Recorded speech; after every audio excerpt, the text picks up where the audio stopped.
I tell you a story about me and you, out on the water, surrounded by the blue. They scream that only I'll be saved. They toss off the line, but I just let it float away. Yeah, I let it float away. I let it float away. I let it float away. Float away, float away. Yeah, I let it float away. I let it float away. I let it float away.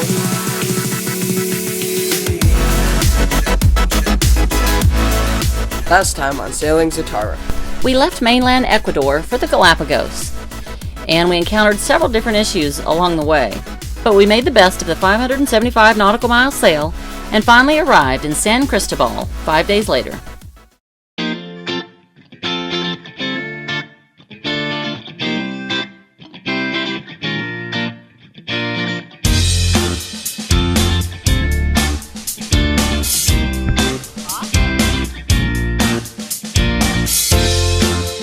We paid the expensive fees and obtained the required documentation to be able to visit the entire island chain of the Galapagos.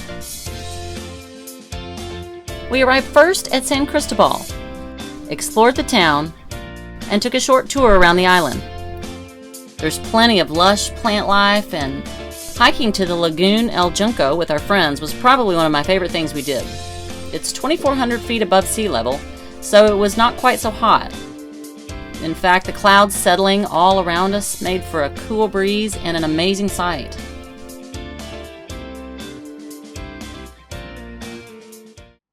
After that, we checked out the Tortoise Sanctuary. he's yawning. Oh, that looks friendly. So here's what they do. They transform. They take them from the incubator right over here. They have an incubator inside? And so you can't see it. Yeah. When the females dig a nest. Aww. The park rangers go find the nest. They mark There's the so eggs. many. Exactly where the eggs were sitting in the nest, and they put them in the incubator for about 120 days. Once they come out of the incubator, they go here, Oh, yeah, it is. It just all the way down, and by the time they're 3 years old, they're in that pen, and at 3, they go out here. She insisted on crawling into the cage. Very slow and painful death. Attacked by turtles. Slow. I just slow. Anything so fun. In heaven, she's gonna. Showtime. Showtime. So this is our friends on So What? That's the name of your boat, right? Yeah. So What? Yeah, let's put that up here on this table. And we're gonna play with some poles and some sails, see if we can make it better, not worse. So in order to fix this cell, I had a bunch of cell tape, and we used the cell tape to tape over the top of the hole on the front and the back where the cell had ripped. And then we used our sewing machine and sewed the seams up around the cell tape. We cut the cell tape out so it would fit in between the seams, and we were always sewing on a seam when we used the sewing machine. It turned out to be a good job. I think the reason they're so ripped was it had some mold or some defective material there in those cutouts, and it just started to rip and shred, and it just wasn't very good. But after this turned out to be a professional grade job, and I learned a lot from April at the Sail Loft in Shelter Bay Marina, and this all worked out good. Yeah, that looks great. Haha. I didn't think we were going to get that far today. Yeah, that looks amazing. Awesome. It's like 3 projects in one day.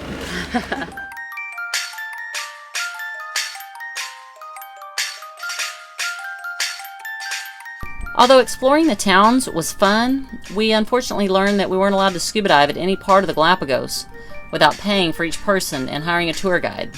Unfortunately, this squashed a lot of our expectations that we had of the Galapagos.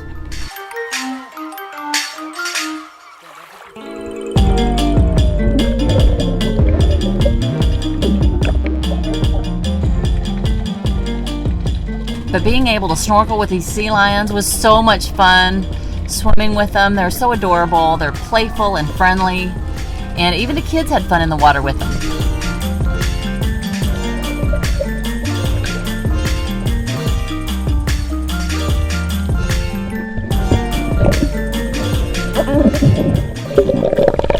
Hey, I'm going to try to eat my GoPro. GoPro.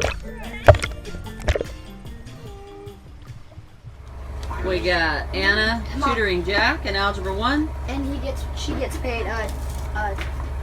Kate needs no help whatsoever because she is brilliant. Except Ben. Finn has decided to go to war instead of school. Go fight with Jack. We headed off 40 miles to Santa Cruz Island and spent a couple of days there, hiking and playing on the beach and hanging out with our friends.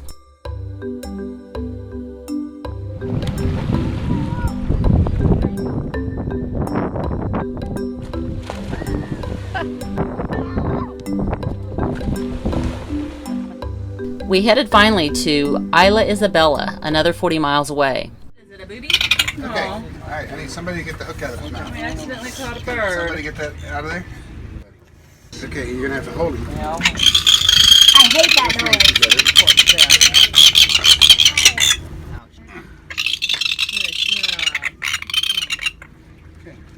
Free. There you go. Does it still fly? Yeah. Upon arriving in Isabela, we realized it had just as many restrictions and limitations as the rest of the Galapagos, so we only stayed there a day or two.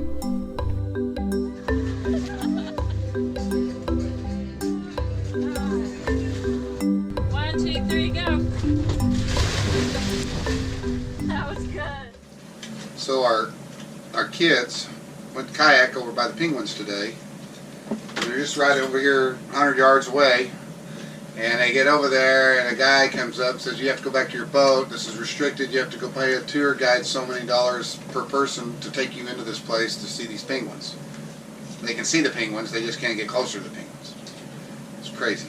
We can't dive either. We have to pay to go diving. You have to pay to go diving, and all 6 of us dive, so that's $130 a pop times 6, and our boat's set up to dive, and we paid $2,400 to get into here. Yeah. It has been very, very, very disappointing. And the water's not even very clear. Yeah, the water's Snorkeling's not very good. water's nasty. The Sea lions were visibility- cool. The sea lions were the coolest thing. That was worth seeing. But I wouldn't ever spend the money if a cruiser asked me, "Is it worth going to the Galapagos?" I'd say no. Skip the Galapagos and go straight to the Marquesas. I hadn't seen the Marquesas yet, but That's why a lot of them go to Easter Island, I guess. yeah, the tortoises were neat. But you've seen one, you've seen 1,000. And Yeah. not a very good return on investment for people who are active adventure diving, the kind of stuff we like to do. Yeah. So it's not a good place for people like us. You could fly in Yeah. and do all the tours, Yeah, if you are, I guess. and it's not worth getting. We got the full autograph those to go to all 3 islands. Yeah. That was like $400 a pop for those. That wasn't worth doing because all the islands look the same, and Yeah. St. Cristobal was the best. All the rules are the same. Yeah, You can't do anything anywhere. yeah. So it's Well, we did swim with sea lions. Nobody got Yeah. onto us for that. that's what I'm saying. At St. Cristobal, that was the best place for wildlife and seeing things. Yeah, but provisioning is... Tough. Don't provision here. Provision in Panama. Don't tell your husband you have enough food in Panama, because once you get to past Panama, even in Ecuador, provisioning is pretty slim and expensive. I've got 60 cans of food, 60 cans of canned food in the locker. Yeah, but you're not counting the flour that I can make bread with and all the rice. That's and 60 cans of food for 6 people for 3 months. I've got 20 quarts of milk. 20 quarts. That's it. I've already told you I was wrong and you were right. We should have got more food. In Panama, they got great provisioning in Panama. Load your boat up to the gills in Panama. We just had so much food. And the kids won't eat the applesauce and the healthy stuff until they get past the Oreos and the junk food. And so now we're eating the applesauce and the pickles and the healthy stuff. And there's nothing else. And we're eating applesauce for breakfast, lunch, and dinner. I don't know why chicken noodle soup for lunch is a bad thing. For breakfast, you mean? Or for breakfast, yeah. Breakfast, lunch, or dinner. I like chicken noodle soup for breakfast, lunch, and dinner, but even then we only have 60 cans though. Divide that by 6. I mean, in Panama, you load your boat up to make it all the way to New Zealand. Join us next time for our adventure of crossing the Pacific, 3,000 miles to the Marquesas. Hopefully we won't die.